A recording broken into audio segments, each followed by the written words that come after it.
शीत युद्ध के दौरान अमेरिका पाकिस्तान को एक महत्वपूर्ण सहयोगी देश मानता था और पाकिस्तान को अरबों डॉलर की आर्थिक और सामरिक मदद देता रहा था। लेकिन आज भारत अमेरिकी संबंध सबसे बेहतर दौर में माने जा रहे हैं। अमेरिका में बसे लगभग 20 लाख भारतीय इंजीनियर, डॉक्टर और वैज्ञानिक अमेरिका को आगे ले जाने में योगदान दे रहे हैं। नमस्कार दोस्तों, स्वागत है आपका हमारे चैनल ज्ञान गंगा में। चलिए आगे बढ़ते हैं और जानते हैं इस पूरे विषय के बारे में। अंतर्राष्ट्रीय राजनीति में एक चिकन गेम मॉडल होता है। इसमें खिलाड़ी का उद्देश्य अपने हितों को अधिकतम करना होता है। वह इस बात की परवाह नहीं करता कि इससे दूसरे को कितना लाभ हो। महाशक्ति अमेरिका की नीतियों में यह मॉडल सदैव प्रतिबिंबित होता है। अमेरिका ऐसा राष्ट्र है जहां नीतियां राजनीतिक पार्टियां या राष्ट्रपति तय नहीं करते, बल्कि तय वही होता है जो अमेरिकी हित में हो, चाहे सत्ता में कोई भी रहे। डोनाल्ड ट्रंप को शिकस्त देने के साथ ही जो बाइडेन की अगुवाई में अमेरिका को आगे का सफ़र तय करना है। इससे वैश्विक स्तर पर पड़ने वाले असर को लेकर संभावनाओं और आशंकाओं का भी अनुमान लगाया जा रहा है। ट्रंप को अन्य अमेरिकी राष्ट्रपतियों के मुकाबले अपेक्षाकृत असंतुलित और अनियंत्रित माना गया, लेकिन इनके सबके बाद भी अमेरिका के राष्ट्रीय हितों को लेकर वह अग्रगामी नीति अपनाते रहे। जो बाइडेन के लिए आंतरिक और राष्ट्रीय चुनौतियां सामने हैं और उनकी नीतियों पर परंपरागत रूप से डेमोक्रेटिक ट्रूमैन, बिल क्लिंटन और बराक ओबामा का असर दिख सकता है। लेकिन इसके साथ यह याद रखना भी ज़रूरी है कि सामरिक नीति, आर्थिक नीति, अप्रवासन कानून, वित्तीय मामले और विदेश नीति में अमेरिका के लिए उसके राष्ट्रहित सर्वोपरि होते हैं। अमेरिका में किसी भी पार्टी की सत्ता रहे, वह उसी रास्ते पर चलते हैं जिससे अमेरिका की सुरक्षा हो और उसकी प्रगति सुनिश्चित रहे। द्वितीय विश्व युद्ध के बाद अमेरिका के राष्ट्रपति डेमोक्रेटिक पार्टी के ट्रूमैन बने थे और उनकी नीतियों का प्रभाव इसके बाद लगातार अमेरिकी विदेश नीति पर दिखता रहा है। ट्रूमैन का साफ मत था कि साम्यवादी प्रसार को रोका जाना चाहिए। रूस को लेकर उनकी यह स्पष्ट सोच रही कि मास्को शांति की नीति को दुर्बलता समझता है, अतः उसके खिलाफ सख्ती की नीति ही अपनाई जानी चाहिए।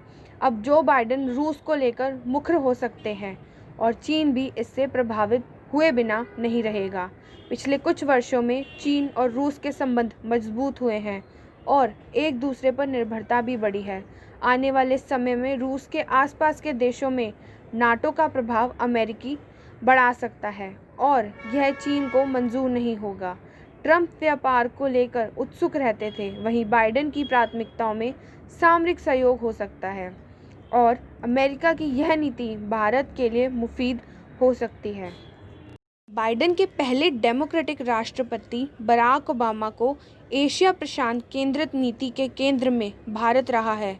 इसलिए इस बात की पूरी संभावना है कि आने वाले समय में भी चीन और पाकिस्तान की तुलना में अमेरिका भारत को तरजीह देता रहे।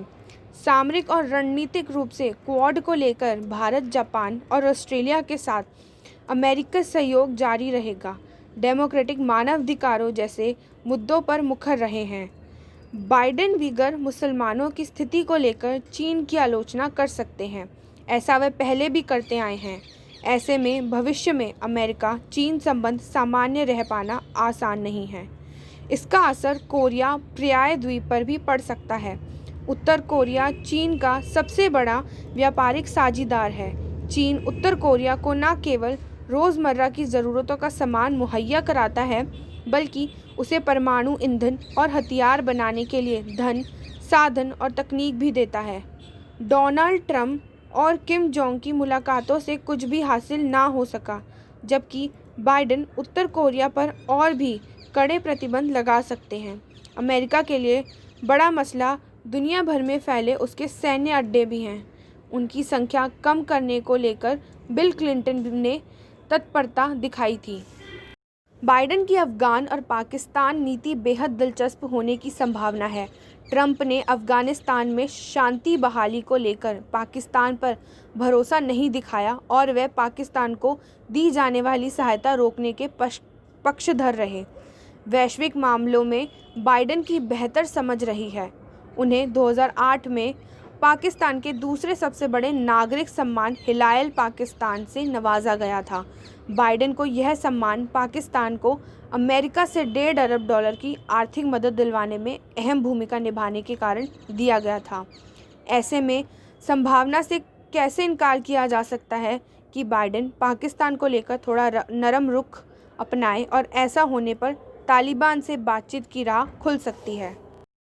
महाशक्तियों के हित और शक्ति संतुलन के बीच तेल संपदा का भी एक महत्वपूर्ण द्वंद्व है जो शय और मात के खेल को पश्चिम एशिया तक खींच लाता है।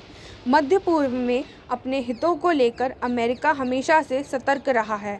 बराक ओबामा ने 2015 में ईरान से परमाणु समझौता किया था, जिसके तहत 2016 में अमेरिका और अन्य 5 देशों से ईरान को तेल बेचने और उसके केंद्रीय बैंक को अंतर्राष्ट्रीय स्तर पर कारोबार की अनुमति मिली थी।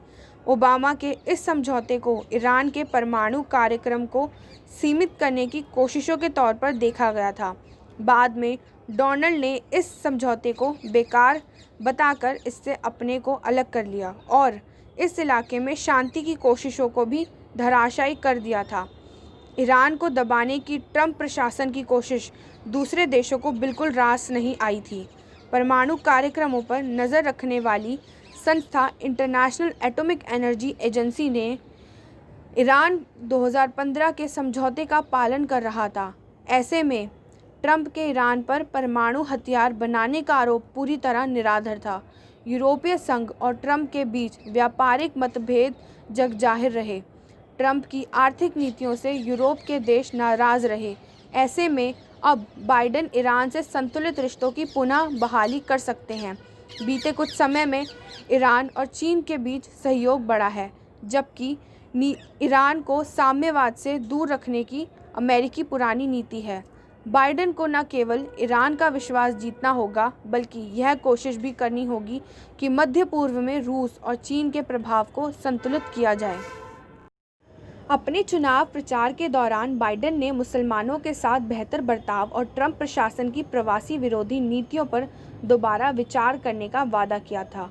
लेकिन यूरोप में पिछले 2 दशकों में यह देखा गया है कि अमेरिका भारत के आंतरिक मामलों में दखल नहीं देता, लेकिन CAA अनुच्छेद 370 जैसे मसलों पर डेमोक्रेटिक पार्टी के सदस्यों और ख़ास तौर पर कमला हैरिस ने काफ़ी आपत्ति जताई थी।